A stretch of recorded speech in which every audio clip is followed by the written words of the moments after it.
Hello बच्चों, RPS education institute में आप सभी का स्वागत है। मेरा YouTube channel RPS study Yagnesh Yadav में आप सभी का बहुत बहुत धन्यवाद, स्वागत। मैं आज फिर आपके बीच एक नया चैप्टर क्लास 10th का नया चैप्टर मैं स्टार्ट करूंगा, जो आप बोर्ड पे देख सकते हैं। क्वाड्रेटिक इक्वेशन के बारे में आज आपको बताऊंगा। और बच्चों ध्यान से क्वाड्रेटिक इक्वेशन के बारे में आज समझें। यानी क्वाड्रेटिक इक्वेशन का मतलब होता है द्विघात समीकरण या वर्ग समीकरण। क्या होता है बच्चों? क्वाड्रेटिक इक्वेशन का मतलब होता है द्विघात समीकरण या वर्ग समीकरण। आज मैं उसके बारे में जानकारी प्राप्त करूंगा। तो अब हम बच्चों बताना चाहते हैं कि अगर हमको ये जानकारी नहीं रहेगी कि क्वाड्रेटिक इक्वेशन क्या होता है, तो आज मैं क्वाड्रेटिक इक्वेशन क्या होता है, इसको कैसे पहचानेंगे, इसके बारे में मैं बताऊंगा। तो मैं बताता हूं कि क्वाड्रेटिक इक्वेशन होता कहां। पिछले कक्षा में हम लोग पढ़े हैं लीनियर इक्वेशन के बारे में, बहुपद के बारे में पढ़े हैं। तो आज मैं अगले चैप्टर क्वाड्रेटिक इक्वेशन के बारे में पढ़ेंगे। जैसे कि मान लेते हैं बच्चों कि एक वेरिएबल, जैसे कि एक चर, ठीक है, एक चर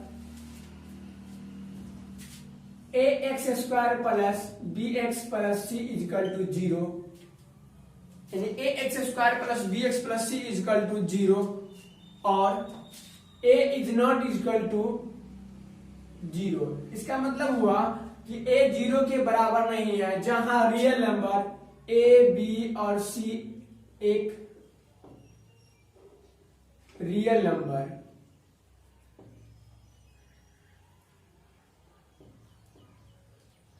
वास्तविक संख्या है।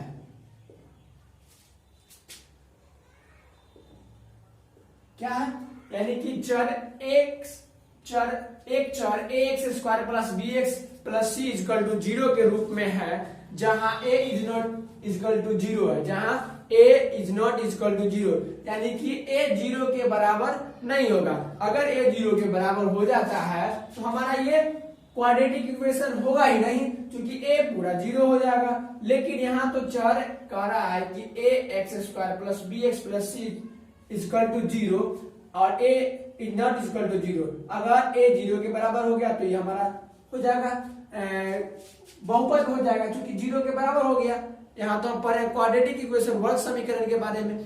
तो a 0 के बराबर नहीं होगा और a b c क्या है, जिसमें कि a b c एक वास्तविक संख्या है। तो मैं आगे चलता हूं। जब ax² जैसे कि ax² plus bx plus c is equal to 0, तो हमें इस रूप में अगर प्रश्न, जो भी प्रश्न हो, अगर ax² plus bx plus c के रूप में बराबर 0 के रूप में अगर प्रश्न मिलता है तो वो कहलाएगा क्वाड्रेटिक इक्वेशन। क्या कहलाएगा बच्चों? क्वाड्रेटिक इक्वेशन, यानी कि द्विघात समीकरण कहलाएगा। उस द्विघात समीकरण में क्या होता है कि p ऑफ x बराबर इस तरह से दिया रहेगा, p ऑफ x बराबर ax² plus bx plus c is equal to 0।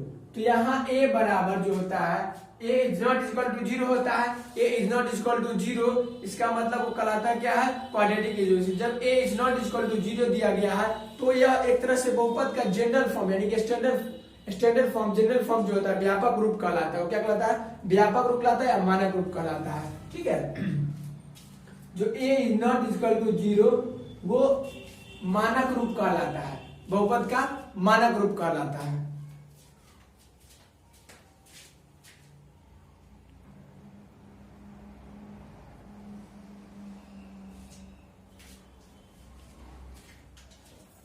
तो बच्चों मैं बता रहा था कि p ऑफ x बराबर ax² plus bx plus c is equal to 0, a is not is equal to 0। यह जो है द्विघात बहुपद का स्टैंडर्ड फॉर्म होता है, यानी कि मानक रूप होता है। तो मैं एक प्रश्न लेता हूं, इसी तरह से हम द्विघात बहुपद को पहचान लेंगे।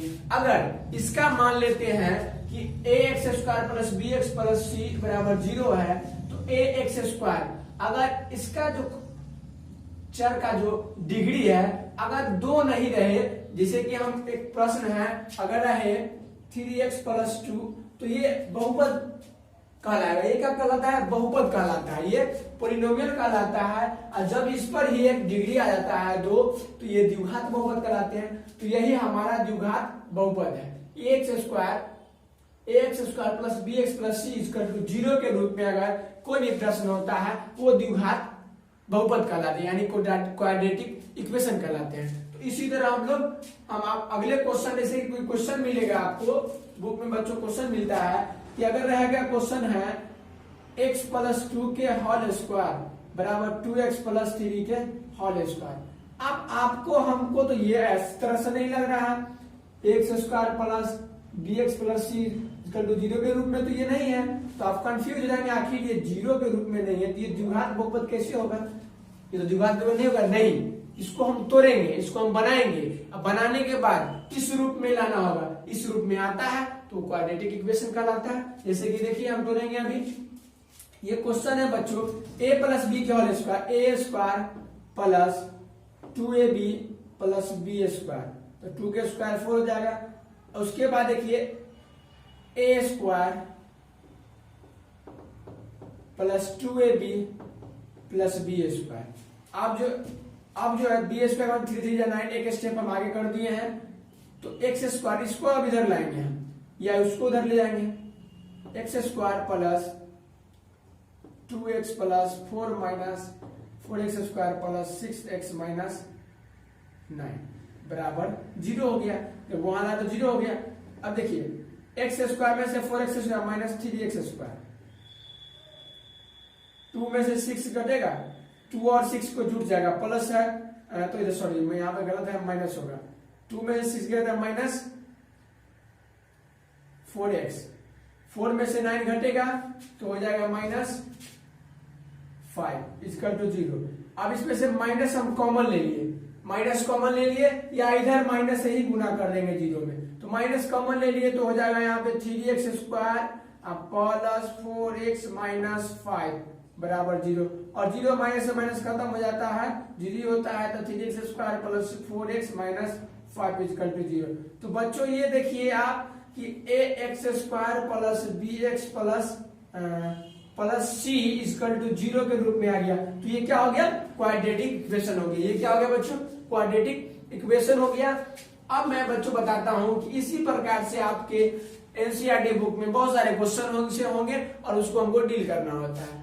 अब एक और बात बतलाता हूं बच्चों की, जैसे कि ये तो समझ गए, अब मेरा ये समझ में आ गया, अगर इसी प्रकार से हमको बहुपद ऐसे रहेगा, ये इस रूप में लाना है, चाहे वो ऐसे रहे 3y स्क्वायर 2y प्लस 1 के रूप में हो, इस रूप में भी हो सकता है, या 3q square plus 2q plus 3 के रूप में भी हो सकता है। इस तरीका से हम लोग किसी रूप में होगा तो जिसका जो वेरिएबल होता है, यानी कि चर का जो होता है, चर चाहे वो p हो, q हो, a हो, कुछ भी हो, वेरिएबल जो चर होता है और उसका जो है डिग्री होना चाहिए 2, और उसके बाद 1, और ये कोएफिशिएंट कांस्टेंट जो होता है, कांस्टेंट जो होते हैं 1, उसको भी हम लोग होना चाहिए। या इस तरीका से भी रहेंगे जिसका चर 2 हो, जैसे 3x स्क्वायर प्लस 9, ये भी एक क्या है? द्विघात बहुपद है। ये भी एक क्वाड्रेटिक इक्वेशन है जिसका क्या है? डिग्री क्या है? 2 है, और चर x स्क्वायर है, चर x का डिग्री क्या है? 2 है, तो ये द्विघात बहुपद होता है। ठीक है, इसी तरीका से हम लोग क्वाड्रेटिक इक्वेशन को बनाएंगे और समझेंगे बच्चों। तो हम क्वाड्रेटिक इक्वेशन समझ गए, आगे हमको समझना होगा कि रूट्स ऑफ क्वाड्रेटिक इक्वेशन के बारे में जानकारी लेना होगा, तो हमको आगे पढ़ना है उसको बच्चों। तो आज मैं आपके बीच क्वाड्रेटिक इक्वेशन को बताया। इसी तरीका से आप जो भी क्वेश्चन होगा एनसीईआरटी बुक्स का वो आप हल कर सकते हैं, चाहे जिस मेथड से क्वेश्चन हो।